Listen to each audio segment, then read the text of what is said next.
ஒரு அரசன் ஒரு அழகான பெண்ணை ஏமாற்ற நினைத்து கடைசியில் அவளிடமே ஏமாந்த ஒரு சுவாரஸ்யமான கதையை தான் உங்களிடம் சொல்ல போகிறேன். வாங்க பதிவிற்குள் போகலாம்.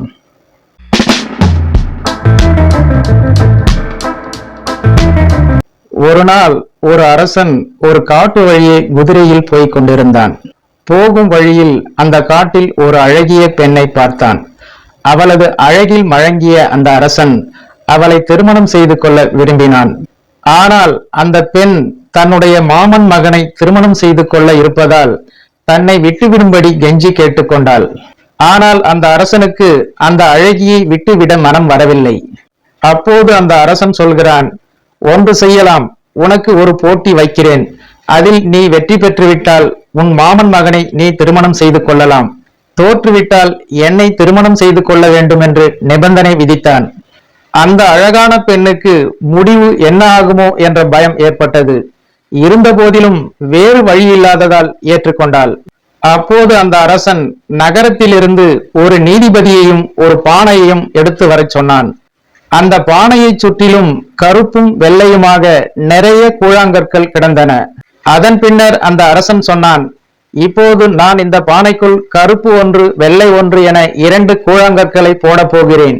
நீ கண்ணை மூடிக்கொண்டு பானைக்குள் கையை விட்டு ஒரு கூழாங்கல்லை எடுக்க வேண்டும். அந்த கூழாங்கல் வெள்ளையாக இருந்தால் நீ உன் காதலனை திருமணம் செய்து கொள்ளலாம். ஒருவேளை அந்த கூழாங்கல் கருப்பாக இருந்தால் நீ என்னை திருமணம் செய்து கொள்ள வேண்டும் என்றான் அந்த அரசன். அந்த அழகான பெண் அந்த போட்டிக்கு சம்மதித்தாள்.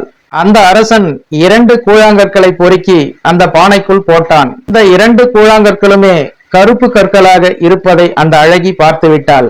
ஆனால் அந்த பெண் அதை கவனித்ததாக காட்டிக்கொள்ளவே இல்லை. அப்போது நீதிபதி அவளிடம், கண்ணை மூடிக்கொண்டு பானைக்குள் கையை விட்டு ஒரு கூழாங்கல்லை இடம்மா என்றார். பானைக்குள் போட்டிருக்கும் 2மே கருப்பு கூழாங்கற்கள். எதை எடுத்தாலும் அரசனை திருமணம் செய்து கொள்ள வேண்டும். என்ன செய்வது என்று அவள் கவலையுடன் சற்று யோசித்தாள். அதன் பிறகு ஒரு முடிவுக்கு வந்த அந்த பெண் கண்ணை மூடியபடி பானைக்குள் கையை விட்டு ஒரு கூழாங்கல்லை எடுத்தாள். கல்லை எடுத்ததுமே ஏதோ கை தவறி நழுவி விட்டது போல அந்த கல்லை கீழே போட்டுவிட்டாள். பானையை சுற்றி நிறைய கற்கள் இருந்ததால் அவள் தவறிவிட்ட கல் எது என்று கண்டுபிடிக்க இயலாதபடி ஆயிற்று.